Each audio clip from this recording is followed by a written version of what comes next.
can all say, you know, we don't like the fact that these different agencies are telling us that we know for a fact these documents exist and they're saying that they can't locate them or whatever it might be.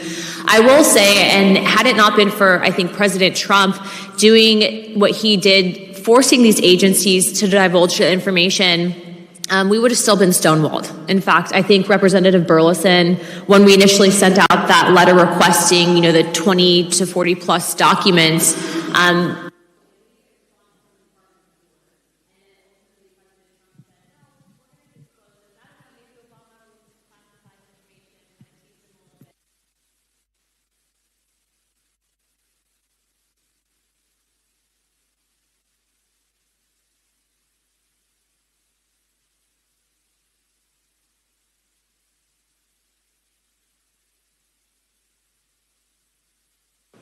Anybody else would like to respond to that? Or I can move on if not.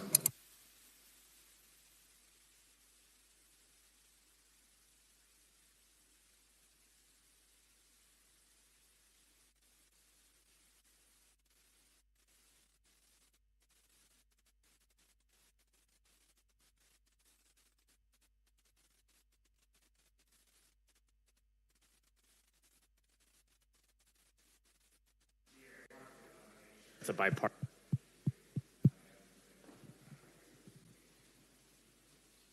Absolutely, and we are delighted that you're here, and that Representative Carson can still hopefully attend. But I know things change, and that's DC, right?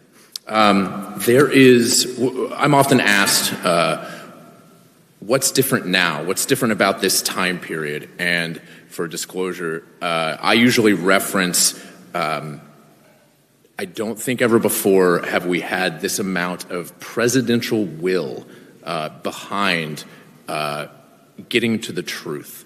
Can you comment on what you have seen from the executive branch, what you're able to tell the public now about the cutting edge and latest developments on that front? We have all of these entities now. We have ARROW, the All-Domain Anomaly Resolution Office. We have at the DNI, we have the DIG, the Directors Initiative Group. We have the Pursue program. Historically, we've had the UAP Task Force and AIMSIG. Can you describe what is different about this moment with all of these entities? I think what's different is that, again, I go back to the people that came forward. You have highly credible individuals who have made their way, you know, through the ranks, and they're giving up so much to come forward, and you can't help but admire these men. And whenever you hear them talk, you sense the genuineness and the honesty in what they're saying. And so I think that bravery is what has caused this you know, the snowball. And then I think you had this magic moment where we had, you know, members of Congress who were willing to spend the time and the effort to do it. And then you had, on top of that, a president who has an attitude that is very much an outsider attitude. He came in with a distrust of government. I think the fact that they went after him for so much means he has no interest in making, you know, the deep state happy at all. And so I think that combination is one that is this perfect moment, if you will, for disclosure. And we have seen so much success recently. When President Trump came in, I think that he quickly moved on the JFK files, on disclosure of the MK Ultra, and then et cetera.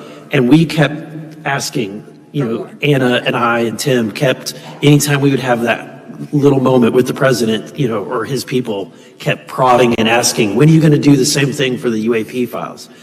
And I think that it wasn't until we had that series of hearings, and then just everything that kind of fell into place when Barack Obama made his statement. I think that all kind of created this momentum that we're all being able to experience. And now what we're seeing is an administration who is, I mean, they are absolutely hell-bent to get the information out.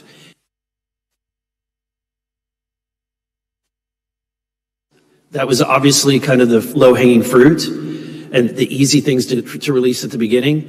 I think as we get into this more and more, it's gonna be more difficult, because you're now to get to the answers. We were talking about this last night, that as administrations have come in and left, they don't always transfer that knowledge to the next political people, appointees. And so as a result, I think we have a lot of lost information, in the same way that we forgot how to go to the moon, or for a period of decades, we forgot how to build nuclear reactors.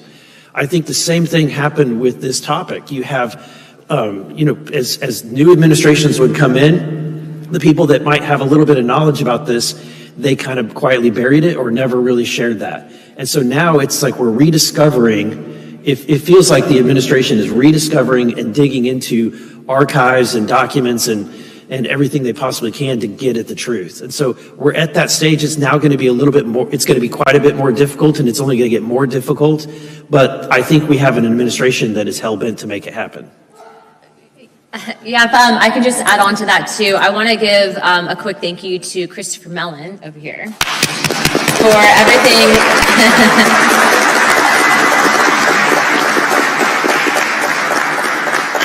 Specifically pertaining to everything that you did with helping us locate some of these documents, because when we gathered our list together, kind of our wish list, if we could ideally have everything we wanted out and declassified, we brought that list and said, where did you get this list? And we said, we have friends too.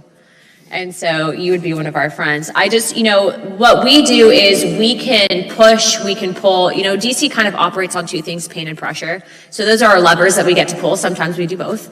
And on this topic specifically, it has become so enormous with the interest that now you even have people that even a year ago, I was getting teased about it, okay? They're like, Luna, you're on Joe Rogan. This sounds a little crazy. Said, who's sounding crazy now, buddy? So, all that, thank you. Yeah, all that to say that, this is a really big team effort. The one thing specifically, people say, we want to know where locations of craft and biologics are, right? So, we know for a fact that there have been a few very credible whistleblowers that we've talked to that allege that they have information specifically pertaining to this, but they're afraid of losing their clearances. So we have talked directly to the White House. Stephen Miller is absolutely incredible on this topic. And we are providing them with a list of people that will be given immunity in that they will not have to face retribution in the future for violation of their security clearance, or in some cases, maybe the Espionage Act, whatever it might be. And that will be them going to the White House, divulging what information they have. And we're following up on it. I'm not saying that I have personally seen stuff, I haven't. But what I am saying is that we are taking the information that we have received, we are handing it off, we are going to get them immunity and protection so that they can divulge that information, and let's see where it leads. Thank you so much. And I want to point out the modesty of this man. So Representative Carson, please join us on the stage. We have a seat for you right here. This man has been a leader in this topic, and the level of leadership and modesty, he was sitting in the back, like patiently waiting.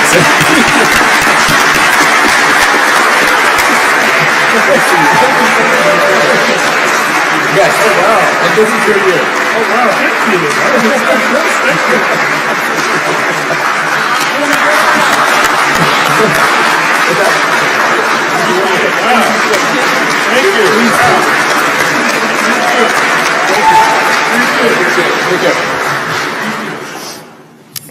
So Representative Subramaniam needed to depart. But Representative Carson, welcome, and thank you so much. We've had several meetings with you and your team. You're a true leader on this topic. Another question that I wanted to ask of the group is, this sort of gets to the issues that were just discussed, but what asks do you have for the president, and how can organizations like ours and members of Congress and the tools available to you, how can we try to effectuate those asks? I want to see everything made right to the people that have come forward and made sacrifices and that lost their pensions, their medical benefits, et cetera. I think that first and foremost, you got to make it right to those people. That will demonstrate to everybody else who wants to come forward that that it's a safe place to come into. And then I think what Anna is leading on is fantastic in that making sure that the administration knows that there may be some times where these individuals who they were promoted into a system or a program, sometimes they're now inheriting things where they realize, well, there's crimes involved in this. And so, if you want to, they're kind of put in an awkward situation. Do they do their patriotic duty? What do they do? I think that providing some level of amnesty for them to be able to come forward is very, very important. And then I finally think also that they need to waive the non-disclosure agreements on this topic. Particularly just waive it completely for anything related to the knowledge of life that's outside, non-human intelligence. I don't see why we possibly should even allow that to be a top secret thing. And so if there's anything that's related to that, it should be waived. I think that's what our ask is of this administration, as well as to continue digging into the private sector.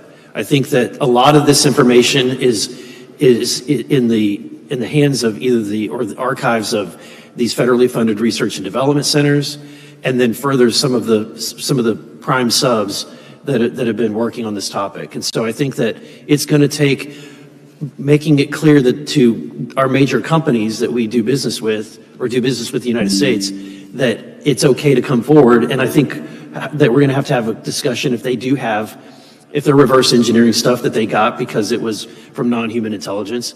We need to make sure that we can have that conversation about intellectual property. Those are the next steps. Yeah, I actually commend the administration and President Trump, though I've been very critical of them politically, prior to very well. But I think it's important to note that the president has been bold in this regard. And I want to thank my colleagues and Anna. When I first took this on as the chair of the subcommittee, Adam Schiff was the chairman of the Intelligence Committee, and I approached Adam Schiff, now Senator Schiff, about this idea. And to Adam's credit, he was a good chair. He was very supportive.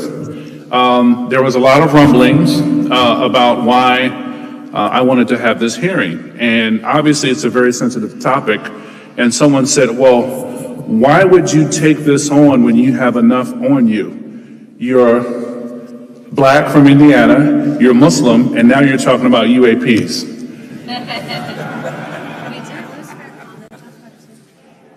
Yeah, that's true. That is true. That is true. That is true. That is true. That is true. And so my interest began as a child. Time Life, I'm dating myself, they had a series on mysteries of the unknown. And at the time I was 16, and I ordered the first book, which was free. And I didn't get a subscription, but the first book that came was a book about UFOs. And so that started my interest. Even though I'm a Star Wars fanatic and a bit of a Trekkie, I still wanted answers. And so I was a police officer. I worked for the Indiana Department of Homeland Security and counterintelligence and counterterrorism. And when I got to Congress, sitting on the Intelligence Committee, it was an opportunity. So I spoke to Adam Schiff, and I said, I would love for you, since you've been supportive about me having this open hearing, and obviously there are some security concerns, I would love for you to attend. Adam attended, and he told me, he said, Andre, a lot of folks on the Senate side are so upset and jealous because they wanted to do this, but they were fearful that they'd be attacked. A couple of folks are in the administration right now, I'll give them a shout out. But, so when we had that hearing, the attendance wasn't as robust as it is in this room. But it did spark something. They were like, well, Andre, you're the godfather of modern UAP hearings. Well, I'm just someone who's supportive, and I'm supportive of whistleblower protections, and I'm supportive of making sure that folks who want to come forward have the opportunity to come forward without hindering promotional opportunities or anything of the sort. So we appreciate many of the civilian organizations, many of the filmmakers, the Disclosure Foundation, we appreciate you dearly because this is so critically important. And I want to thank Anna and my colleagues for being so bold. This is not just a bipartisan issue, this is an American issue. And this is a very serious issue. Now, the balance is that while my colleagues have had open hearings, and I love it and I support them, I think on the Intelligence Committee and in the open hearings, we always have to be very mindful because our adversaries are constantly watching and listening for context clues to see what we're working on and what we're developing. So there's the balance there, but there's also the mystery there, where our Five Eyes partners and other folks in the IC have to work together to provide comfort to the global community about what's really taking place while protecting our national security. It's a balancing act, but it must be done. But we support you and know that you have firepower in Congress as we work with the administration to protect the folks who speak out and to see what else is out there. So thank you.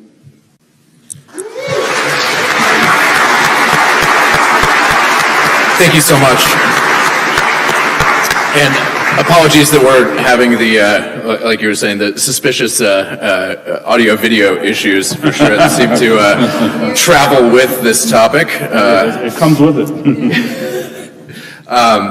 So it sounds like what you're saying is that there is this question: can we have transparency? Can we tell the truth to the American public while simultaneously preserving our national security and avoiding strategic surprise? And while there may be problems to solve there, it sounds like the answer from this panel to the American public is a resounding yes. Would you concur with that? Yeah, I think that's a really powerful statement to hear in this room, the same room that held the Iran-Contra hearings, that held the Watergate hearings, a storied room that is dedicated to transparency and disclosure. So another question for you is, what other tools exist? Subpoenas have been discussed. Our organization has discussed the potentiality for a national intelligence estimate, which is, I think, not controversial. Would you comment on some of these other tools that may exist from a policy perspective? There is the UAP Disclosure Act. There's other potential legislation in the works. Would you comment on that for us? I will just say that all of these members have at some point backed and been vocal advocates for the UAP Disclosure Act, whistleblower protections, FAA reportings. But the problem is that staff and or various members in leadership then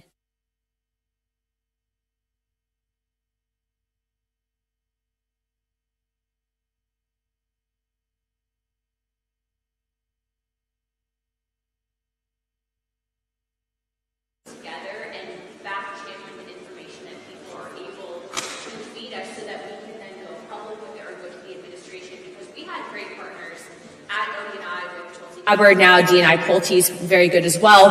But specifically to the allies that we have within the administration, the secretaries for the most part are all playing ball with us, and we actually have great correspondence, but it's not the secretaries that are the issue.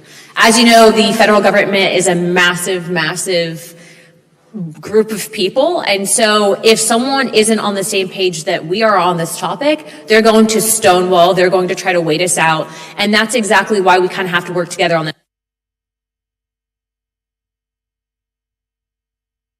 To be able to get those items.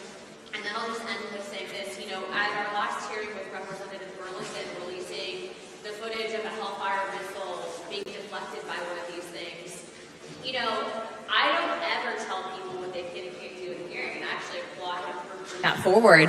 And I remember someone had said, well, that was, potentially classified. I said, well, it'd be great if you guys responded back to us, because when you don't respond, this is his right as an duly elected representative of Congress to provide transparency and also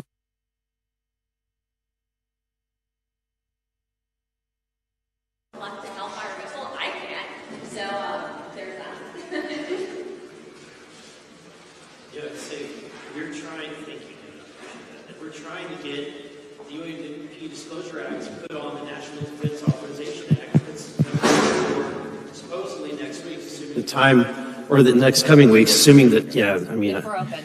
It's, but again, we are facing difficulties. And it's so frustrating because it's not members, I don't, at least if it is members, they're not coming to me and saying, hey, I'm not allowing your amendment. It's staff. And it's like, who elected you? You were not elected. I mean, it's for you to be able to deny, so, an elected official whose my job is to answer to the people, and you're going to deny me the ability to get this amendment, at least even offered, is unacceptable. And so right now we're trying to get that made in order so that when it comes to the floor, at least we get an opportunity to have a vote on the UAP Disclosure Act. And then you'll know who supports it and who doesn't. But I've got to get Intelligence Committee to approve that. And so any help, Representative Carson, would be greatly appreciated. If you could lean on our chairman and others, that would be fantastic. But we've got to get it made in order. And if we can get it if we get it out of the House, I think we're halfway there. And then I think we've got allies in the Senate, whether it's Senator Schumer, and I cannot believe that I am sponsoring the language that Senator Schumer also is sponsoring. But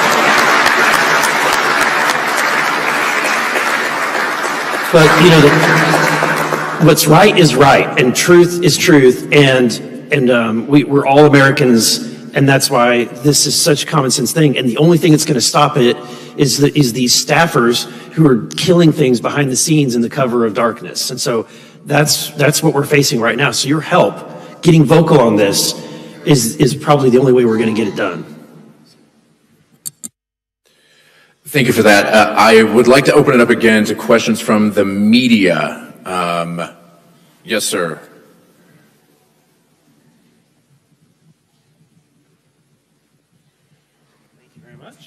Gentlemen, great to see you. So Matt Ford from the Good Trouble Show. 2 years ago, the former police chief of Ord, Nebraska, handed me over 60 pages of 911 calls from 2019 and 2020 documenting hundreds of craft, some as large as an SUV, surrounding towns, hovering over public schools and shining spotlights into ranchers' homes. Multiple law enforcement officers described close encounters with these craft as close as 50 feet that were completely silent, one of them exhibiting instantaneous acceleration. The FBI, the FAA, DHS, and AFOSI were called in to investigate and disappeared when the swarms did.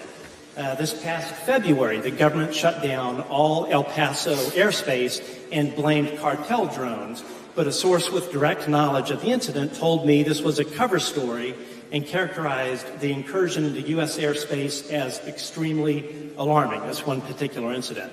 From Nebraska to El Paso, the official story keeps changing and then disappearing. Congressionally, what can be done to sort of end this cycle of obfuscation from the DOD, IC, and the National Security Council? Well, again, I haven't worked for state excise, police, sheriff's department, and security. I do think that there is a balance between protecting our national security and making sure it isn't us, and also to informing the public to making sure it's not them. And by them, I don't mean the Russians or China. I mean something that could be otherworldly or interdimensional. And I think in a very real sense, having more access to these files with the appropriate members of Congress who, unlike these very brilliant folks, who won't leverage it for their own gains and in effect trivialize and minimize the hard work and passion that has been put in throughout the decades by the good folks in this room. And I think when you have that, that's the danger when you have some of my colleagues who are jumping on the bandwagon just for hype when we're overlooking Exposure Foundation, some of these great filmmakers, all their work, all the heat mapping, all the reporting, and that has happened, and it's happening. And so it does give those in power cover to then trivialize it and say, oh, these folks are just kooky, this is a tinfoil community. And now with the advent of AI, it's become that much more difficult to distinguish real. But in a very real sense, I think having a cooperative relationship with state police and sheriff's department see, I think it could work a lot better. But also making sure that if it is military, that it's not disclosed, because again, context clues matter to our adversaries. Now, the folks will hear it.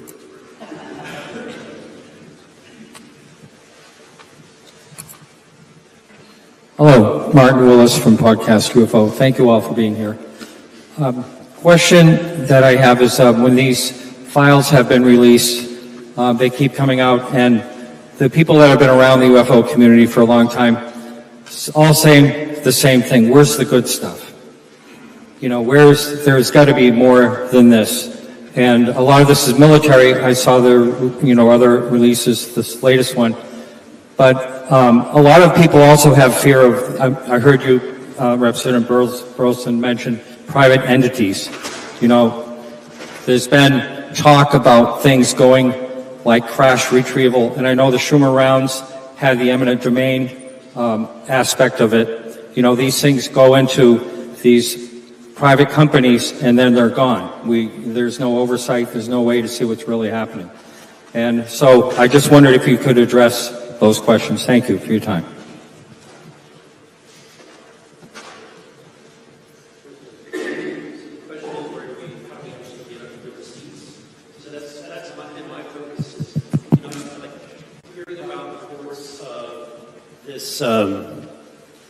Hearing the reports of the, like was just mentioned, of other sightings, we've had so many, of those reports, but where's the photos? And I would say, if you've got the photos, let's see them, bring them forward. If there was that many people that cited it, then we want to see the footage. We want to see the cell phone footage, right? So, but at the end of the day, when you don't have it, it's just narrative. So that's where I'm at. I'm like, we've had a lot of great hearings with some great witnesses.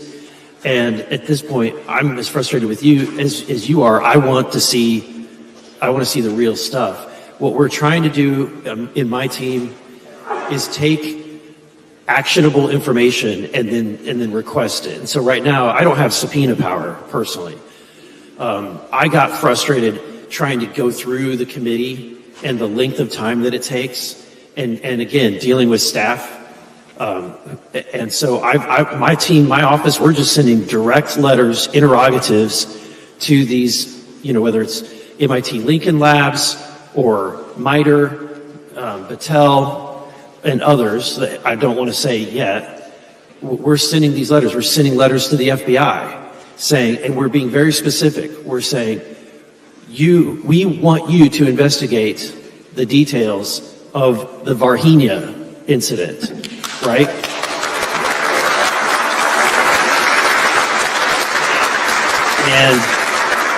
And then we're saying, for example, the MIT Lincoln Labs. We are aware that there's a reel-to-reel audio that's from this date with this name, and we demand that you retain that file and that you provide it to Congress.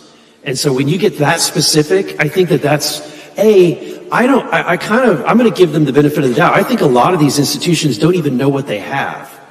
And so, but when you all and people bring information to us, specific details and information, that helps us craft the letter, which then gives the instructions. And, I'm maybe the 435th most powerful member of Congress, but at least I am a member and can write a letter that they might just listen to. And so that's what we're trying to do right now. And I think we've made some success. I mean, MIT Lincoln Labs, it did admit that they do have that reel-to-reel. And that led us to be able to find out that there's more to that MITRE is involved with. So now our letter to MITRE contains more detailed information. So we're pulling the thread. We're seeing a softening of the soil, if you will. And we're just going to keep doing that in order to get the truth. Before we get to another question, can you inform the public about what, I think the natural question is, what is on that reel-to-reel? Are you able to describe that, or is that too sensitive to discuss? No, I can't. I don't know that it's too sensitive. I'll just give you I haven't heard it yet, so they have acknowledged that it exists and that they're in the process of getting it to us. But what my understanding is that it's of, and I forget the general's name, he's an Air Force general who is briefing MIT scientists about, I believe it's the event that happened in Washington, D.C. in 1952. So that would be important historical information to have. There's a lot of people in this room who know what happened in Washington, D.C. in 1952 with this subject, which is an interesting tie-in to Beatrice Villarreal's work as well. Gentlemen, it's 10 a.m. We've reached our time. I just wanted to ask if you have any other comments, anything else that you would like to say to the audience before we close out here. Keep pushing, keep asking. I think what the administration did and what President Trump did is very monumental. I think we should see it as a credit to the hard work coming from the community. Don't stop. You have firepower in Congress, put us to work. Roger that. Thank you so much. And again, we couldn't do this without you, without the overwhelming, groundswell of attention to this. You can tell that the president stepped out and made that bold move, right? And I think that with your response and 1 billion people visiting the website has told us all that this is something everybody really cares about. And so keep it up. Don't let up on the gas pedal. I'm not going to let up on the gas pedal. And I'm right now, the last conversation I had was, look, I visited one location. I still demand to visit the other locations. And so we're going to keep doing that. We're going to go where the evidence is. And so thank you. Thank you.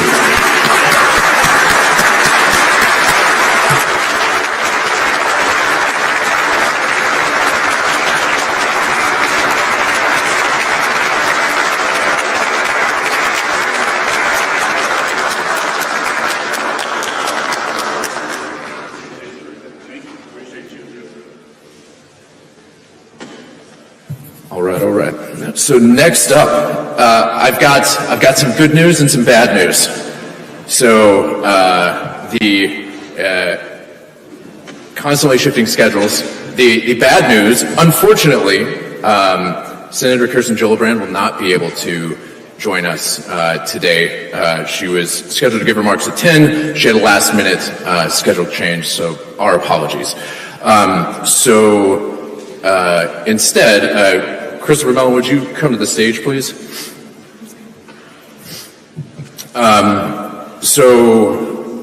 Since we are going to miss Senator Gillibrand, we would like to, I think, now give out another award that we have. So, before there was a disclosure movement, there were individuals willing to stand alone. Lou Elizondo was one of those people. Lou spent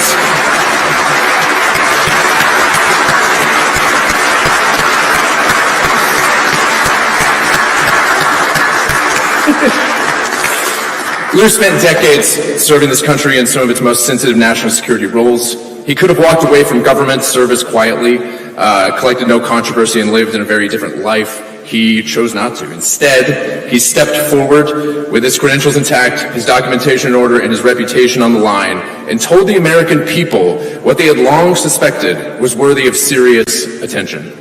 That decision cost him.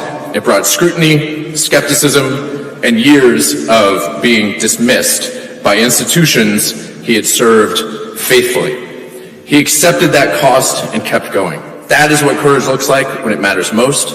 A person willing to stand behind what they know to be true, regardless of what it takes. Please join me in welcoming our next recipient of the Disclosure Award, Lou Elizondo.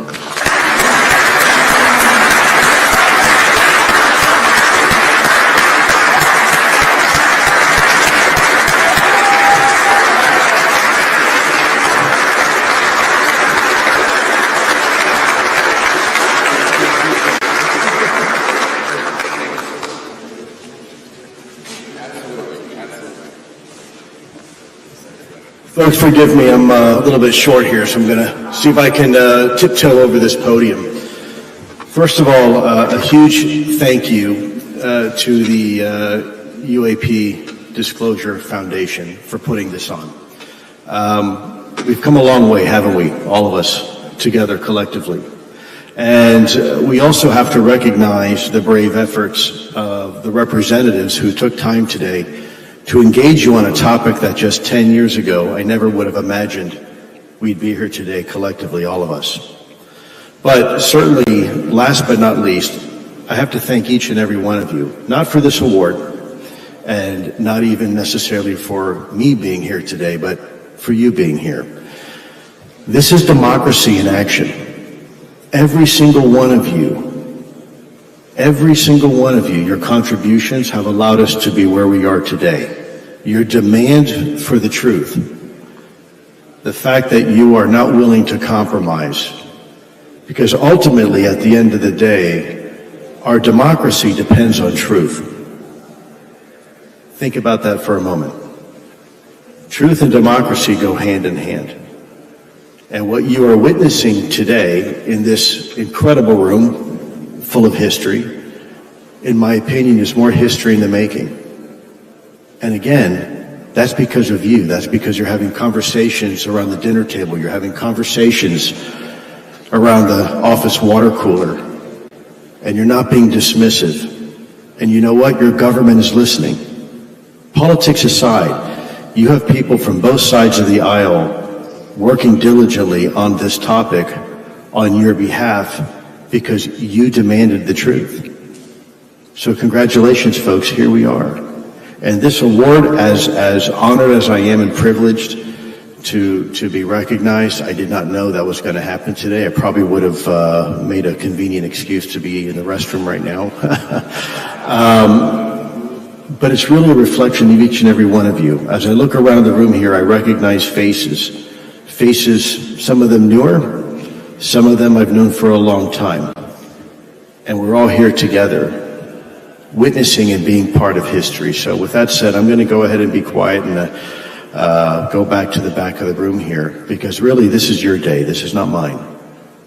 This is a direct reflection of you, the American people, and the will of the American people to be heard by our government. And our government willing to listen and then to go ahead and deliver on those promises that it made so many years before. So with no further ado, to each and every one of you, thank you for all that you continue to do and all that you have done. And really, this is yours. This award belongs to each and every one of you. So thank you very much. God bless.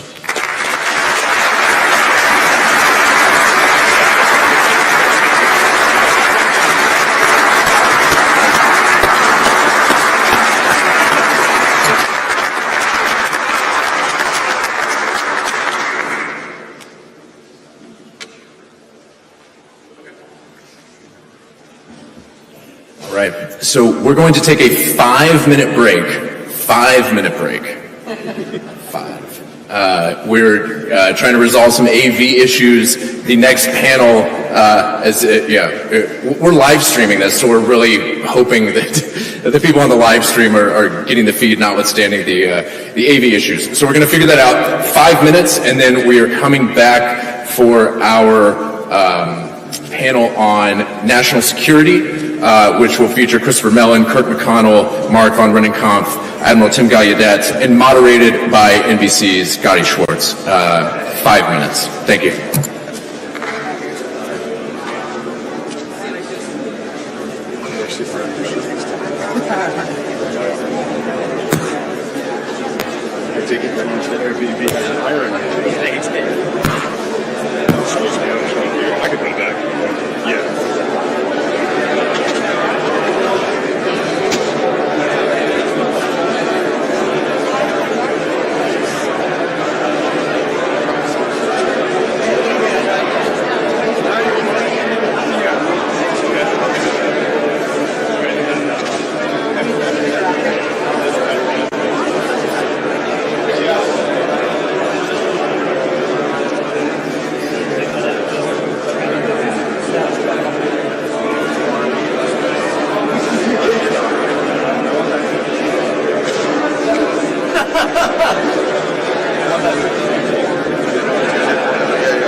check, 1, 2, mic check, mic check, mic check, mic check, 1, 2, mic check, mic check.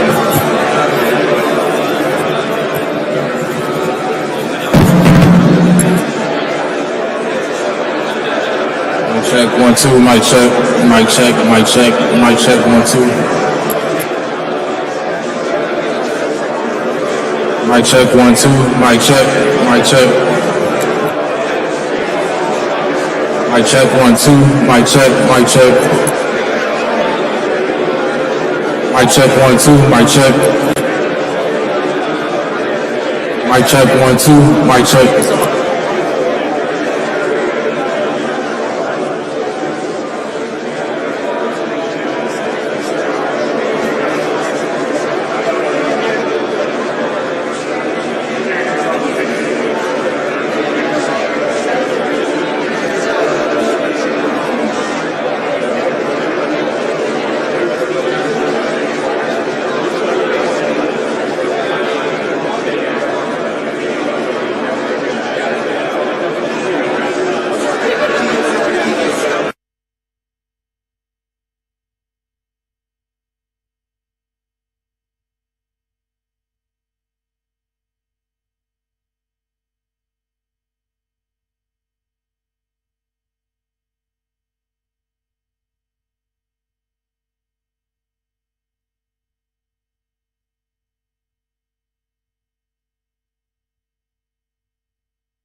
So again, thank you all for coming and reconvening. Folks in the back corner who are standing and chatting, could you please have a seat? Thank you. Okay. So our next panel is Security and Defense, National Security, UAP, and Emerging Threats. On this panel will be moderated by Gotti Schwartz, correspondent from NBC.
Probably aware that there was an issue over the course of 17 days.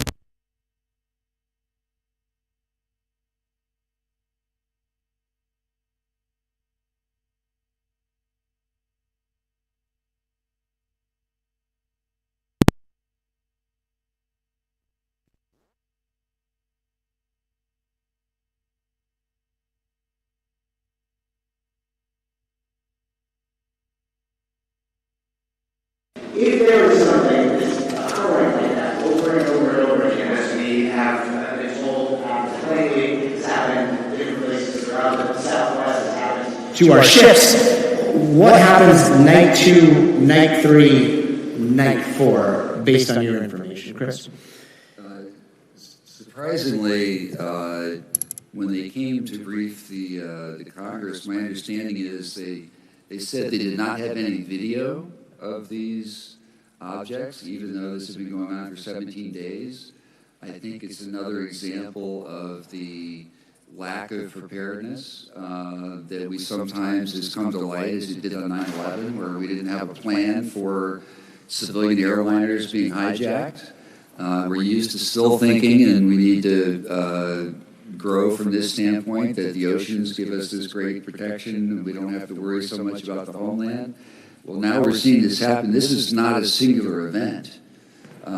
Matt Ford was talking about what happened in 2019, 2020 out west. That went on for months, and it was crazy. I mean, we're talking swarms of unidentified objects and a mothership coming in and them going inside it and that thing taking off at lightning speed.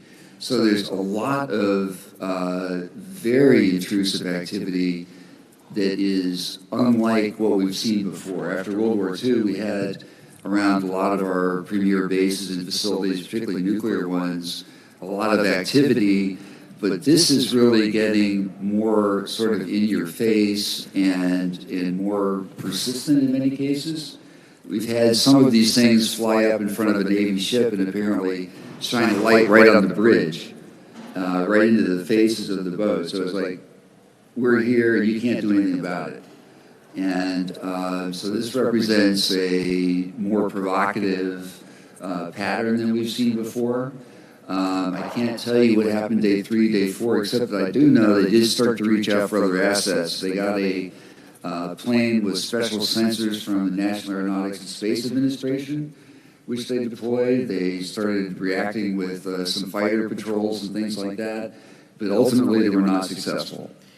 You know, one of the things that I always come back to is, and I know this sounds trite, but it's the shrug. There's a shrug that happens where it's like, well, we don't know. You know, what else do you want us to do?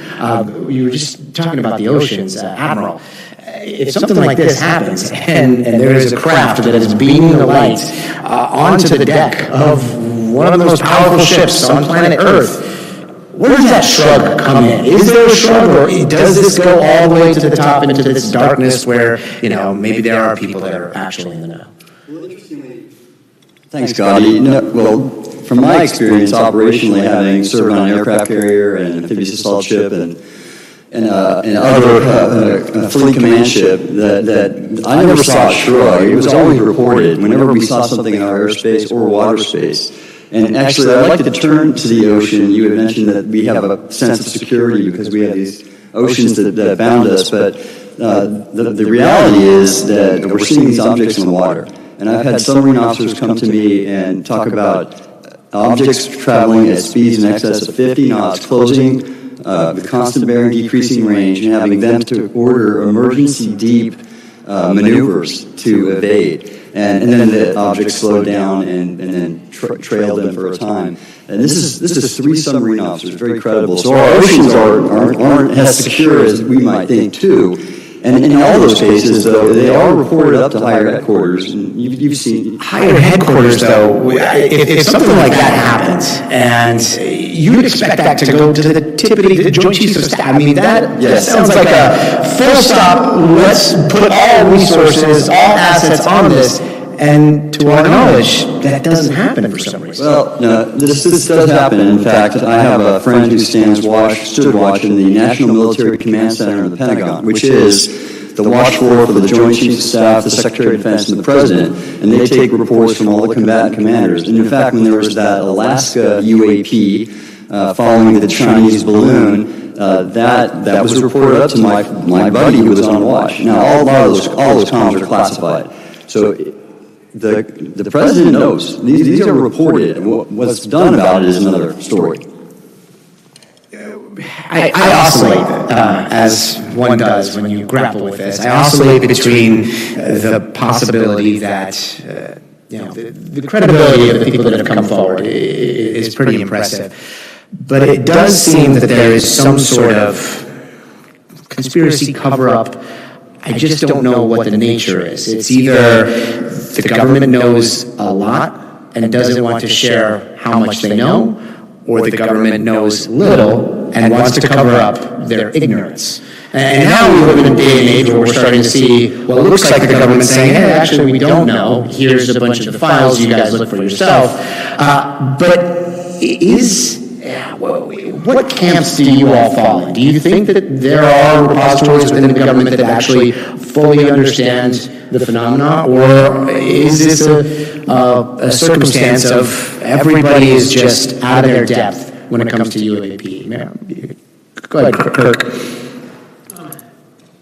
I guess what I would like to say on this topic is from my 37 years up here in national security and 8 years before that for a national security consulting company, is when the United States government perceives something that is potentially a threat, they don't ignore it. The national security establishment goes after problems, right? They may not do it perfectly, they may not do it successfully, but they don't just ignore stuff. That's my experience. So do you think that they have solved the language issue? That's different. The two questions. I think they have taken this very seriously over decades and studied the hell out of it. Whether they've succeeded in unraveling what it is and how it works and that sort of thing is a different question. We have reports from insiders, a large number of people who say, yeah, progress has really not been very significant. But you certainly have other reporting that suggests that that's not true, that there have been some really notable successes. I personally, it's just an opinion, but I think that these black triangles that fly around, I think there probably are. It's, just from the circumstances of some of the eyewitness accounts, from Eglin Air Force Base, from Langley Air Force Base, Dylan Borland was smoking a cigarette on Langley Air Force Base, and from the other side of the fence at NASA Langley, he sees this huge black triangle rising up, seemingly out of a big building there. And we have other reports from a naval officer, I think Chris knows this gentleman, who was driving to work at 5:30 in the morning, right outside of Norfolk, and he's looking at his sunroof, and there's this huge black triangle flying low right above him at 50 miles an hour down the interstate. So is this a UAP, an NHI that's just cruising along at dawn around Norfolk Air Force bases? I kind of doubt it, but who knows? And this is part of the problem with disclosure is we don't know enough to predict at this point all of the national security ramifications until we know what the hell the government knows or doesn't know. Mark, what camp do you fall in? Does the government know a lot, or does the government know a little bit and are covering their asses here? It's a good question. I'll maybe defer to the rest of the panel on that specific question. I want to add just a couple more elements to the Langley story and this broader narrative that we're seeing of these quote-unquote drone incursions.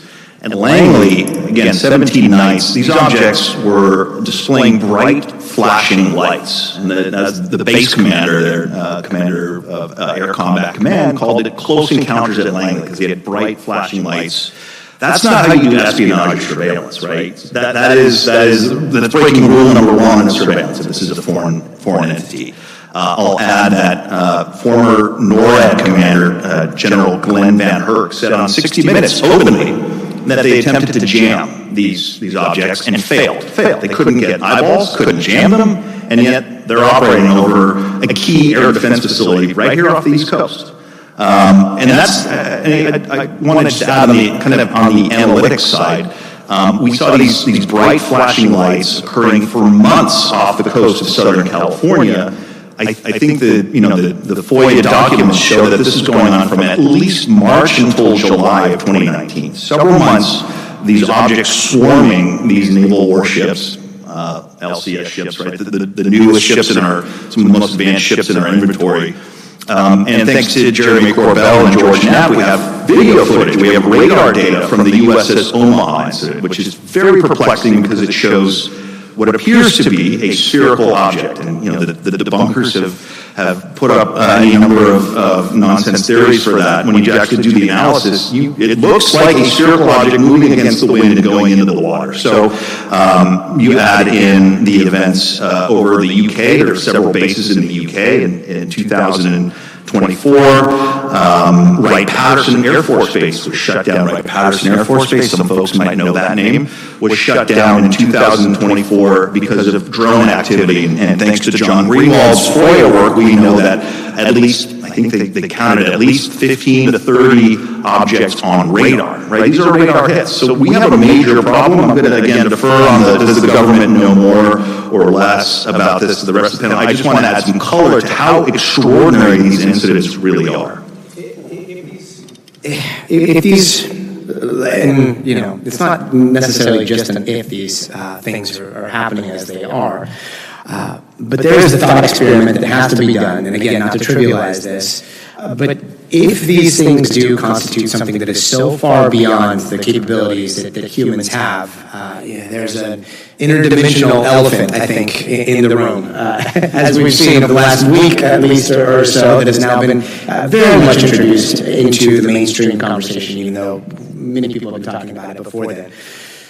But the question is, we're here celebrating 250 years. Let's say, for the sake of this thought experiment, that 250 years ago, we were able to send back drones to fly over some of the battles that were happening between us and the British, right? And the Continental Army saw these drones up in the sky, and maybe one crashed, and they took it to George Washington. Or actually, I think in this case, we would be the British because of our military superiority. But for the sake of the analogy, they have this drone. There are sightings. Villagers have seen them. Some of the founding fathers have seen them. I cannot, in this thought experiment, ever see George Washington or anybody else that is involved in the military doing any sort of disclosure because of the ramifications that would come from that disclosure. They would not know whether it was the British. They would not know what they were looking at. And some people would think it was witchcraft. And so the question is, if that is what's happening right now, what incentive does the military have in disclosing this to the public? Chris? Yeah, I don't think the military has a strong incentive to disclose this to the public. To some degree, it's unfortunate. And when they created the classification guide for UAP, they sort of put down a blanket statement that essentially anything UAP related was going to be classified. And I think it was very short-sighted. It was the typical institutional desire to protect military secrets, which is understandable. But I think what they missed was that so much of the energy that was leading to greater support from Congress and greater funding to study the problem and take action was the result of information reaching the American people. When we look at what happened with Sputnik, for example, imagine if the intelligence agencies had kept that secret. We might not have got to the moon when we did. The military needs the public to understand what its challenges are and to build the support here for the funding and the requirements, et cetera. So I think the rank and file, the usual sort of routine response is don't share anything, lock everything down. And it's understandable that's the culture, but I think the seniors need to make some important exceptions to that. And if I may push back just a little bit, and again, we're assuming, let's just assume that interdimensional abilities or even, interplanetary abilities are on the table right now. There's a question of, asymmetric technology here. And when you apply that to national security, all of a sudden, you know, the idea of full disclosure, the idea of actually this is how we think you can travel interdimensionally, or any of those things, opens up a whole host of issues on, well, can I teleport this into here? Can I teleport this person over here? Like that seems to be such a massive game changer to the point that it makes national security relatively moot. Is that something that comes into the conversation? Are there lines that maybe should not be crossed when it comes to disclosure and national security if we are dealing with that type of technology, Tim? Well, yeah, Gavin. First of all, I think that's been the incentive since past World War II for our government not to disclose. Because no administration wants to admit that it's vulnerable and can't protect its citizens, and that the billions of dollars we spend for the Pentagon is potentially useless to this unknown possibly adversary. So that's true. But then there's a balance, because our public deserves to know what their taxpayer dollars are being used for, and how good our defense system is, for example, or not. And so that's the edge I think we're walking on here, and all of us in the room are advocating for.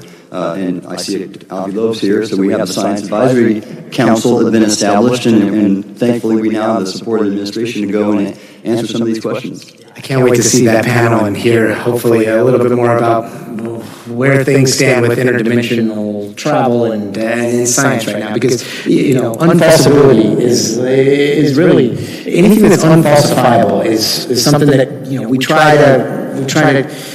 Doesn't mean it's necessarily true or untrue. We just have to be careful about those conversations.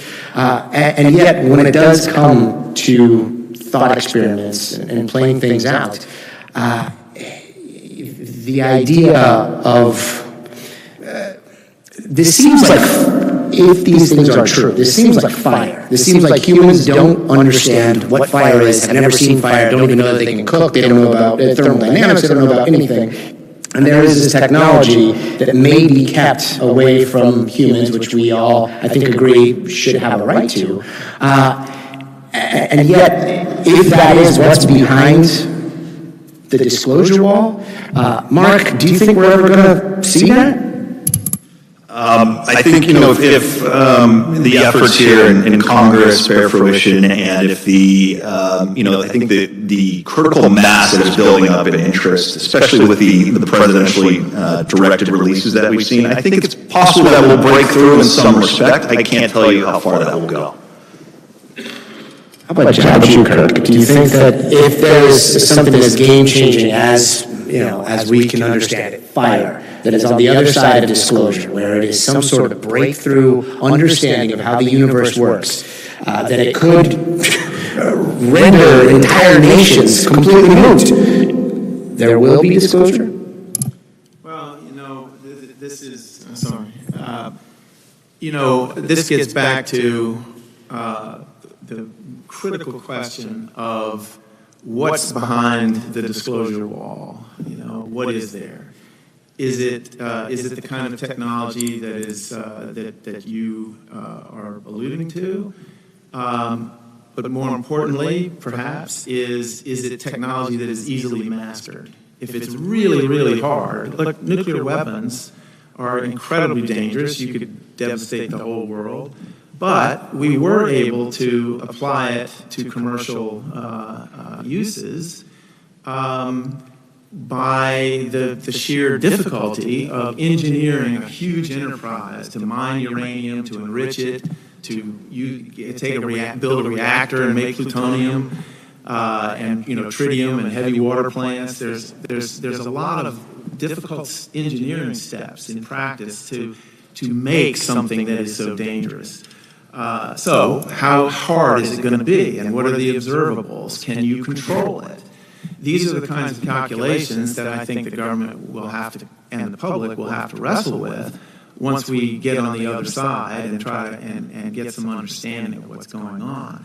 But look, you know, if this is really dangerous stuff, and if it's easily proliferated or easily mastered, then, you know, you've got a problem, given the state of humanity's level of consciousness. You know, we fight with each other, and we have lunatics in the world who will just as soon blow it up under some circumstances. So these are really difficult questions, but you know, you can't just have it bottled up and in one little place in a country and perpetuate that forever. Everybody has to share in this decision making. Chris, I want to bring you in as the man who opened up Pandora's box. I know, that's why I try to make the case it's going to be a good thing. But what I was going to say is that, you know, we think about, say, nuclear weapons and the Manhattan Project. We kept a lid on it until we mastered the technology.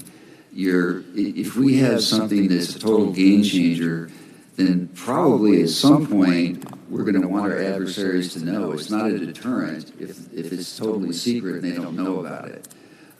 So there may be a point in time at which we want to, the country makes a decision to take that out to deter aggression against the United States. That's conceivable.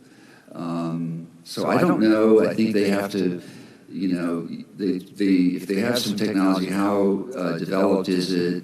How reliable is it? When they get to a certain point, they might actually have an incentive to want other countries to know that we possess that capability. And I want to add to that, too. One argument for disclosure, to some degree, is to harness the power of the American R&D enterprise. And so, like nuclear power, once we mastered it, we then put it out to the national labs and industry, and we've been using nuclear power, and industry is building nuclear-powered ships and submarines. So I think that's an argument, and we, again, our Science Advisory Council is here to make that case and open up the phenomena to more research that we can hopefully capitalize on from a security standpoint and an economic prosperity standpoint. So much of this overlaps, it eerily overlaps with the issue of artificial intelligence that we now grapple with. Non-human intelligence. It is something that was released to the public very quickly. We don't fully understand the ramifications. We see the government trying to rein it in and doing this odd dance. We're grappling with regulation, grappling with all these things. As a society right now. Mark, do you see a lot of overlaps between that and UAP? I absolutely do, and maybe at the risk of opening up a second Pandora's box. I think we've heard from enough whistleblowers, David Grush, Jim Lukatsky, Hal Puthoff, Dr. Eric Davis, Colonel Carl Nell, that have all suggested or alleged, and this is also reflected in congressional legislation, that other nations have also potentially retrieved this technology. And I think it's the height of their responsibility not to have a very, very nuanced discussion of what the potential ramifications of that may be. If there is someday some kind of disclosure, we need to have a policy in place, because I don't think, and as I've emailed the group here, I don't think we're magically going to sing Kumbaya once Trump or Xi or Putin announce the existence of non-human intelligence, if that is true. And again, we have to engage in that scenario planning. I'm sure Admiral Gallaudet knows the military must, it plans for any possible contingency, and I think this is an incredibly important discussion. So, again, at the risk of going down a rabbit hole, let's imagine that China and Russia have retrieved craft. Let's imagine that Xi instructs all of his scientific talent, scientific capital, or Putin does the same thing, to work on this problem. And, oh, by the way, they have mastered cheap AI technology and can reverse engineer, make sense of this technology much more rapidly than we can. What happens if one day, and Secretary Rubio has spoken openly about this, what happens if one day we wake up and the Chinese have, or the Russians have, a national ballistic missile defense system based on this technology? And, oh, by the way, they also have an offensive capability, and we're stuck without that capability. That is an enormous, not only a national security risk, but a global security risk. So I'll just throw that to the group. What happens if we are ever in that situation? I think that discussion must be had. I think the discussion also must be had about what it would take for a kumbaya moment. Up until now, we've seen I don't know if it's menacing behavior, but definitely, hey, like, we see that you see us, or whatever it is.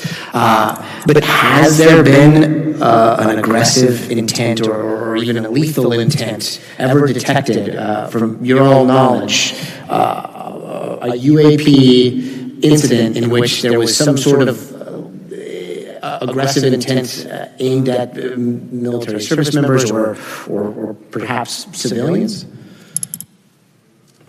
We've had radar jamming and that kind of thing, which is a serious matter. Serious matter to humans. I mean, the military views that as an act of aggression. That's not something that our aircraft and aircraft from other nations engage in lightly. So there is that. Back in the 50s, there was one incident at least where a U.S. fighter aircraft merged on radar with a UAP and never came back. Nobody knows what happened. This plane disappeared over the Great Lakes. But I'm not aware of any lethal hostility other than that historical event. But that's regarding U.S. platforms. I have no knowledge either. However, it's well documented in the ATIP, OSAP, and UAP task force investigations funded over tens of millions of dollars. And Lou Elizondo in the room can speak to this, and he wrote about it, that there are individuals who have encountered UAP and had anomalous health effects. So that's real too. And we certainly cannot claim they're all benevolent, and when you know that data is real. If there was such an action that was detected by one of the world's superpowers, do you think that might be a catalyst for Putin and Xi and President Trump to talk about this together? I mean, that gets to Chris's opening remarks about the famous Reagan comments at the UN in 1987. And fun little historical fact, in 1985, when Reagan first met the new premier, Gorbachev, in Geneva, and I think it was their first summit, Cold War tensions were really at their height. It was a very tense moment in the Cold War. And Reagan and Gorbachev had just finished a really intense series of meetings. And it's tough going, they're having a hard time, they're not getting along, they're not making any progress. And they go for a walk, just the two of them.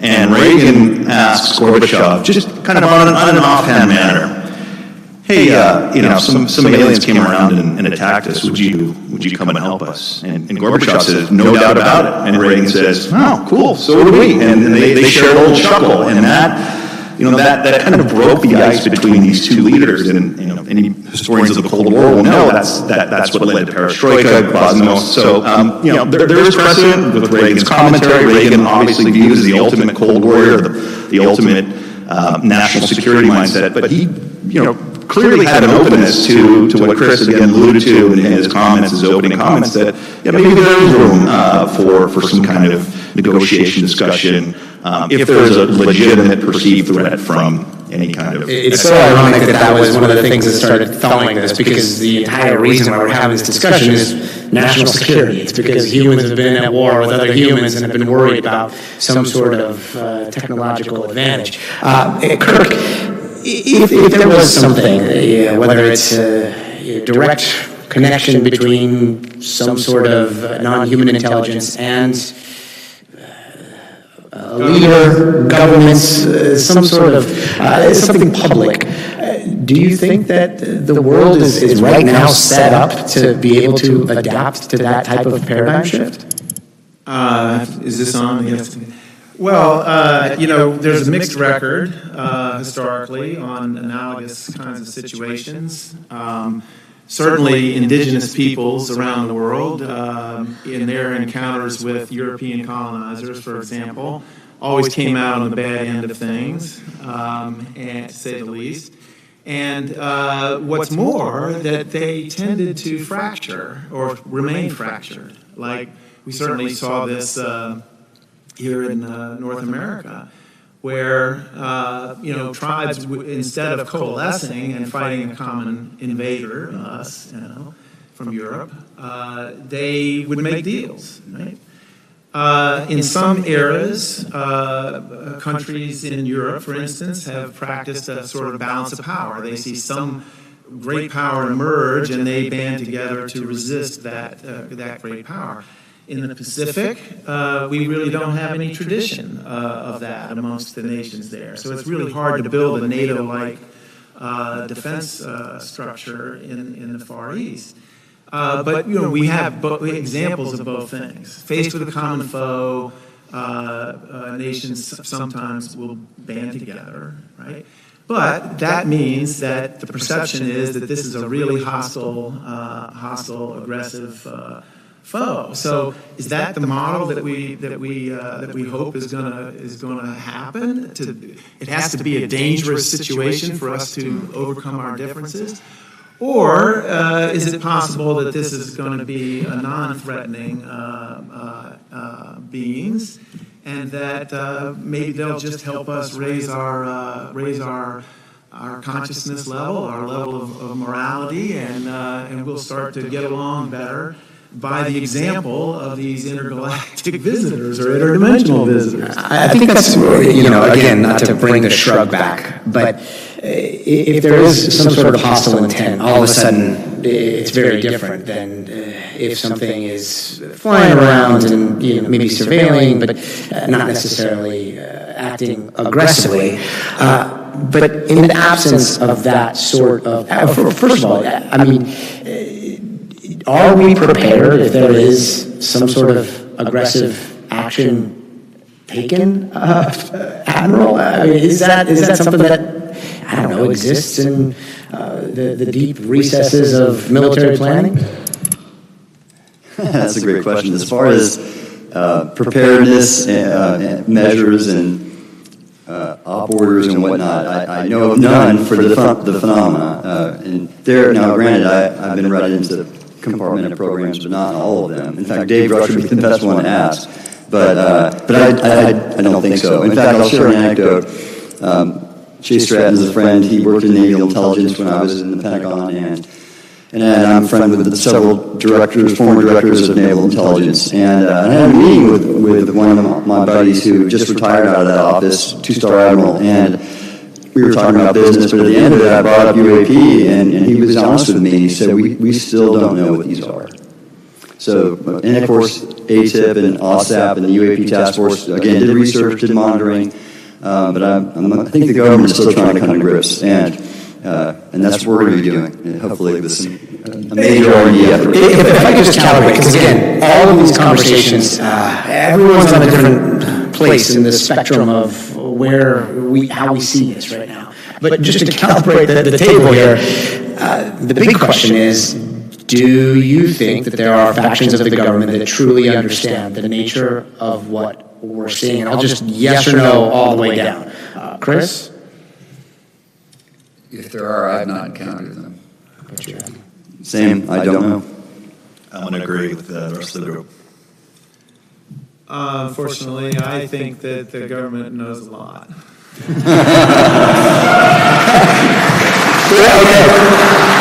So it's probably 4-1, because again, this is one of those things that I agree with Kirk. I think the government knows a lot, but the true nature. Do they have a deep understanding of where this is from, what the values might be, the culture, the origin, all those kind of things? Not as far as I know.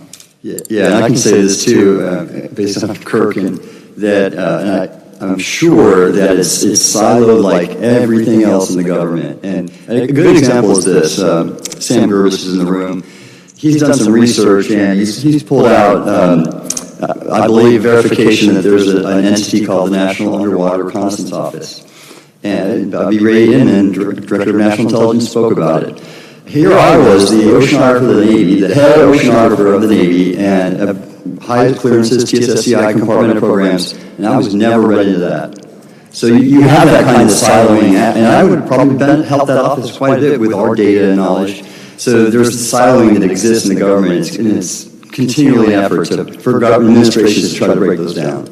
It was so interesting to hear. I think it was Representative Burleson who said, there is, we forgot how to do this, or we forgot how to do that. And when you look back at the phenomenon, it seems to go back to the 1940s, 1950s. There are allegations that, private contractors have come in. And that would also help explain why it seems as though there are many in the government that have no idea about any of this and are very dismissive. In terms of active funding, though, for those things, they have to have an SAP. They have to have some sort of access to either private capital or access to our tax dollars. How does the SAP process work when it comes to protecting our national secrets and when it comes to protecting things that, have been overlooked for decades and decades and decades? Chris? We actually have, it varies by agency and department, but we do have a very extensive system in the Defense Department for bringing all the SAPs together in one place under one committee. They're all reviewed, they're reported to Congress. I sat on that committee, I never saw anything related to UAP. It doesn't mean there aren't things outside of that. There are things called alternative compensatory control mechanisms. There are other workarounds that sometimes people put into effect, or some people may just not be compliant and not register their program with the SAP oversight system. But we actually have a pretty robust, active system for accounting for all these things and monitor them. I will also tell you that people who think the government can't keep a secret are absolutely wrong. The government keeps hundreds of these SAP programs, and in my experience, not a single one of them leaked except for one that we used in combat, which was there for exposed to the press and the media and got in Newsweek and whatever.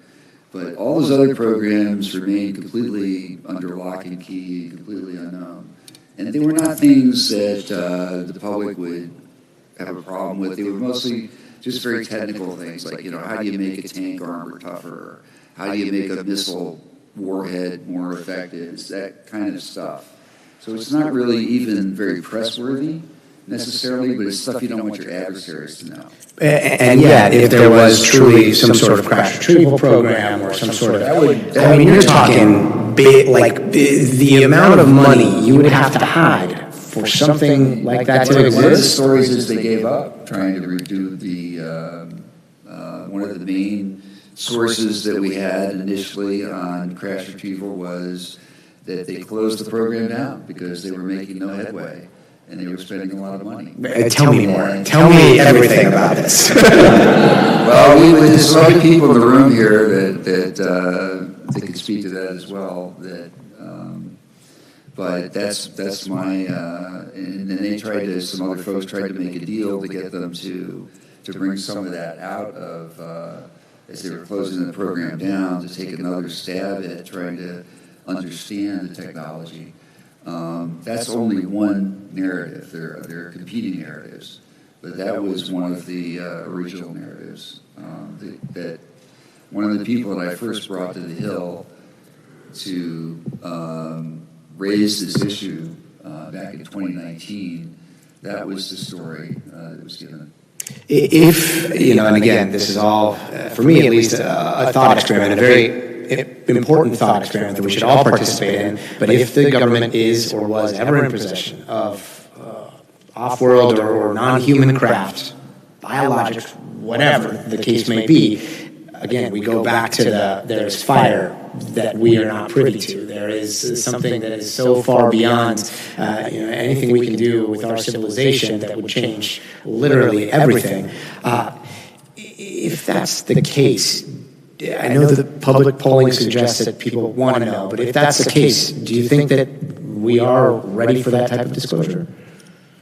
I do. I think that that's what our polling data is telling us. And by the way, I think in terms of the international impact, I don't think you have to have aggression, lethality, or hostility. I think the mere fact that there is a more powerful actor operating in our seas and in our skies, even if nothing changed from the way it is today, that would globally raise all kinds of concerns, and I think that would affect all of the major countries, and I think they would probably come together to talk about it. What do you know? What are you seeing? How can we work together on this? Unless it poses a threat to power. It was really confirmed that there is a non-human intelligence operating craft in our atmosphere.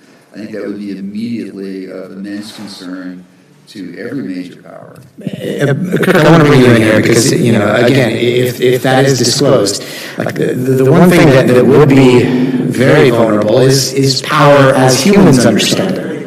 Vulnerable. Yeah, all of a sudden the idea of rulers or democracy or those types of things, you open up that door and there are a lot of questions about how we want to be led. Do you think that, same question, do you think that if that is the case, if we're assuming that the crash retrieval allegations are real, and that the United States has possibly been in possession of non-human biologics, do you think that the power structures on Earth are ready for that type of disclosure? I don't think I really have a strong view about that, but I will say that it's, bad news doesn't get better over time. And, people have to buckle up and face it. And I think governments have to do that. So if that's the reality, that we're facing, we're going to have to learn to deal with it. So I don't think, I'm anticipating the next question is, well, if we're not ready, should we just put a lid on it? And I end up thinking, no, you shouldn't put a lid on it and pretend that you're not noticing this. But I will say this, if we are being visited by non-human intelligent beings, interdimensional or intergalactic or whatever, they've probably been here a long time, and I think historically there's some evidence to make us think that they have been coming here a long time. If they're that much superior to us, if they meant to be really aggressive, I think we'd have figured that out by now. I think that's a data point to suggest that this will. That there's a benign aspect or something that is keeping these beings from taking over the place. Either they're not interested or they're beyond that. It's like, it's just not something that they engage in, or something has kept us safe. So I have some hope that we will rise to the occasion and recognize superior technology and so on. So I am hopeful that we can deal with it, but if not, that's not a reason not to face it. We live in such an interesting time. Today is a day that, and I could truly say this, there's one person that could change all of this, like right now, right? And he's just down the street, and he has seemed to have an interest in all of this.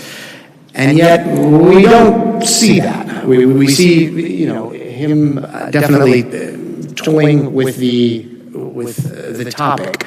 But do you think that President Trump is read in on the true nature of what UAP represents, or all of the dealings that the United States government has historically had with the phenomenon?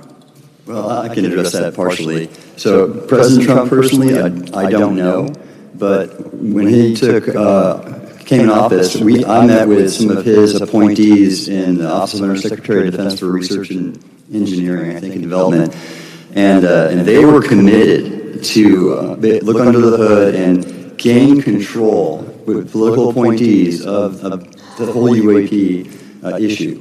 And they were very hell-bent on getting the deep state wrestling topic from them. And so I've seen them move out in every other topic area in that way. So I seem to think at least there are people in the administration who know. And how far along do you think they might be? Well, I was going to say that I spoke with someone on the White House staff about this who was an ardent supporter of disclosure, who worked directly on in these areas on national security and intelligence, and during his tenure there, he's no longer there, the issue never came up that he saw, and he was frustrated about it, trying to look into it himself, but he was not privy to any briefings that touched on matters UAP beyond sort of meeting some Navy pilots and some more routine, nothing about, crash recovery, that sort of thing. Now, since he left, perhaps there's been other briefings, I don't know. Mark, we live in a time when also the interest in the topic of UAP has gone into some weird domains. We all think back to what happened when there was a big hype over alien.gov. And we've seen the issue somewhat politically weaponized to focus on illegal immigration. Are you worried about that type of political weaponization of something like this? That's a really good question. I know there's a lot of disappointment when that website was rolled out. I think so a lot of people perhaps rightfully view that as frankly an insult to all the whistleblowers who have come forward, testified to Congress. Some, as Senator Rounds and Secretary Rubio said, at great cost to themselves. So, look, that is disappointing.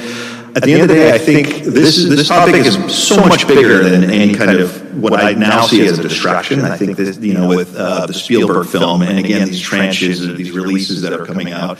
I do think that there is. I mean, look how full this room is. Look at the venue that we're in here.